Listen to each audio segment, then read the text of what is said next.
नमस्कार.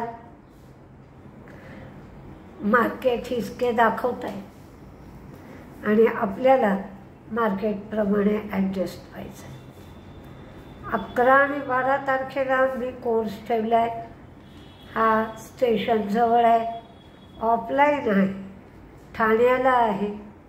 ज्याला कोणाला कोर्सची चौकशी करायची असेल त्यांच्यासाठी मोबाईल नंबर 9699615507 9699615507 या नंबरवर तुम्ही चौकशी करू शकता. आज JNK याचं लिस्टिंग व्हायचं होतं. 415 रुपयाला शेअर दिला होता. लिस्टिंग खूप सुंदर झालं. जवळजवळ 250 रुपये वरती लिस्टिंग झालं. 650 रुपयाला लोकांना घ्यायला मिळालं असू शकतो आणि 700च्या जवळपास पहिल्या दिवशी शेअर ट्रेड करत होता. म्हणजे पहिल्याच दिवशी लोकांना जवळजवळ 80% पैसे मिळाले. जिलेटचा शेअर चांगलाच तेजीत होता. रेव्हेन्यू वाढलं, मार्जिन वाढलं, प्रॉफिट थोडंसं कमी झालं. पुनावाला फिनकॉर्प प्रॉफिट वाढला, NII वाढलं, NIM वाढलं, NPA कमी झालं. सुंदर रिझल्ट आला. युको बँकेचं प्रॉफिट कमी झालं पण नेट इंटरेस्ट इन्कम वाढलं. NPA कमी झाले, डिपॉझिट रेशो सुधारला. रोझारी बायो त्यांचं प्रॉफिट वाढलं, रेव्हेन्यू वाढलं, मार्जिन मात्र फ्लॅट राहिलं. त्यानंतर आपल्याला स्टार हेल्थचा रिझल्ट लागला. त्यांची प्रीमियम रेव्हेन्यू वाढलं आणि प्रॉफिटही वाढलं. ग्रासिमने सांगितलं की बिर्ला ओपस हा त्यांचा ब्रँड आहे पेंटचा. तर त्यांनी पंजाब, हरियाणा, तामिळनाडू इथे बिर्ला ओपसच्या प्लांटमध्ये कमर्शियल प्रोडक्शन सुरू केलं. PSP प्रोजेक्ट यांना 236 कोटींची ऑर्डर मिळाली. चंबळ फर्टिलायझर जोधपूर GST कडून 2017 ते 2023 या कालखंडासाठी 14.3 कोटी रुपये GST भरा अशी नोटीस मिळाली. NHPC नॉर्वेची कंपनी ओशन सन यांच्याबरोबर सोलार एनर्जी टेक्नॉलॉजीसाठी NHPCने करार केला. न्यू जेन सॉफ्टवेअर यांचा रिझल्ट सुंदर आला. त्यांचं प्रॉफिट वाढलं, रेव्हेन्यू वाढलं, मार्जिन वाढलं, पण त्यांनी डिव्हिडंड मात्र कमी दिला. 4 रुपये एवढाच डिव्हिडंड दिला. आशीर्वाद मायक्रो फायनान्स या IPOला परवानगी मिळाली सेबीकडून आणि ही मन्नापुरमची सबसिडियरी असल्यामुळे मन्नापुरमचा शेअर तेजीत गेला. त्याचबरोबर भेळनी जर्मनीच्या हिमा HIMA या कंपनीबरोबर रेल्वे सिग्नलिंगसाठी करार केला. सनोफी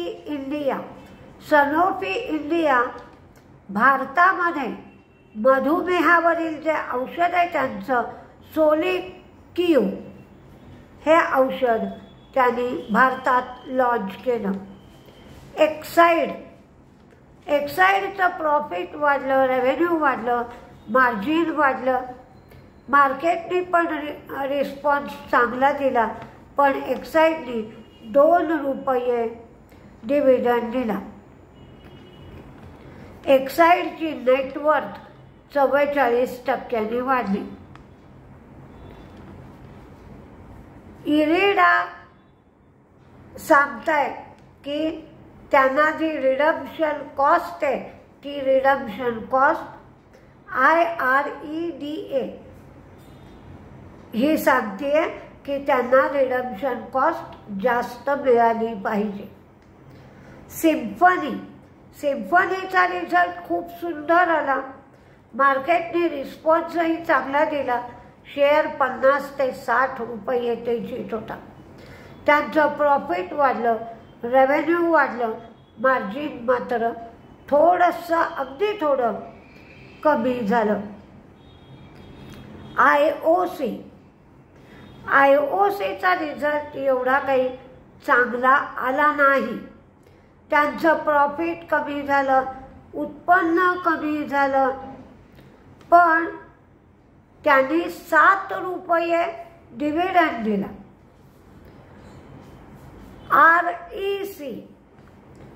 RECचं नेट इंटरेस्ट इन्कम वाढलं, प्रॉफिट वाढले, फक्त नेट इंटरेस्ट मार्जिन कमी झालं, त्यांचा स्प्रेड वाढला. 960 कोटी इम्पेअरमेंट लॉस टाटा केमिकलनी बुक केला. सोडा ॲशच्या किमती कमी झाल्या. युरोपमध्ये सोडा ॲशला मागणी पण कमी झाली आणि मागणी कमी झाल्यामुळे भारत, अमेरिका डिटर्जंटसाठी, केमिकलसाठी मागणी कमी झाली. फिलाटेक्सचं प्रॉफिट वाढलं पण रेव्हेन्यू कमी झालं. फिनो पेमेंट बँकचं प्रॉफिट वाढलं. द्वारिकेश शुगरचा रिझल्ट खराब आला.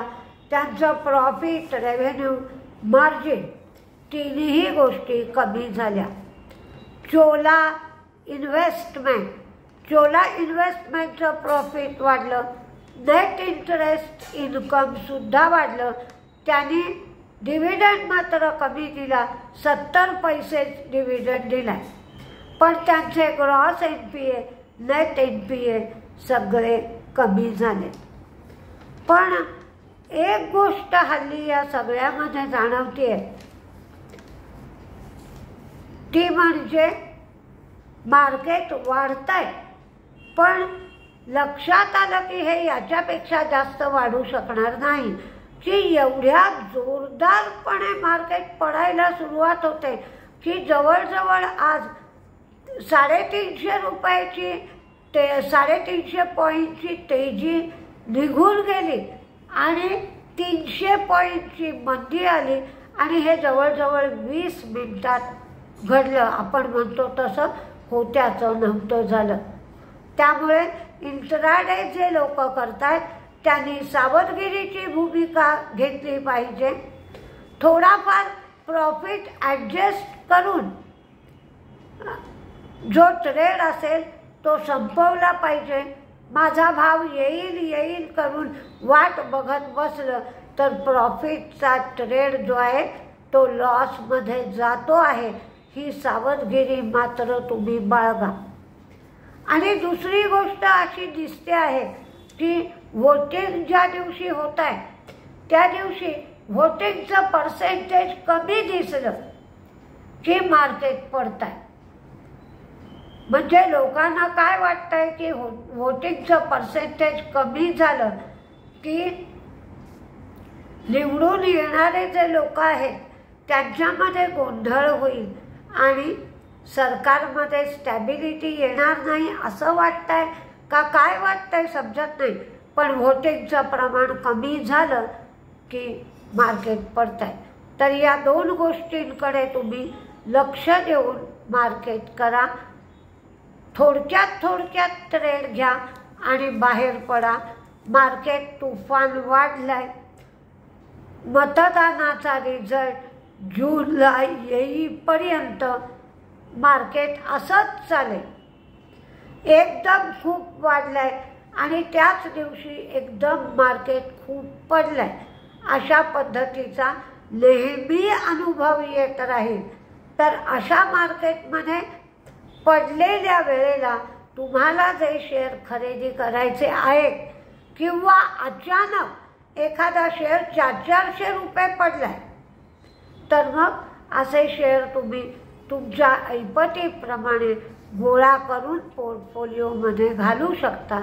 तर तेवढं मात्र लक्ष द्या, कारण हल्ली मार्केटमध्ये सातत्याने ॲक्सिडेंट होत आहेत आणि चांगले चांगले शेअर म्हणजे काल परवाच्या दिवशी बॉम्बे स्टॉक एक्सचेंज MCX, त्याच्या आधी डॉक्टर रेड्डीचा शेअर 450 रुपये पडला होता.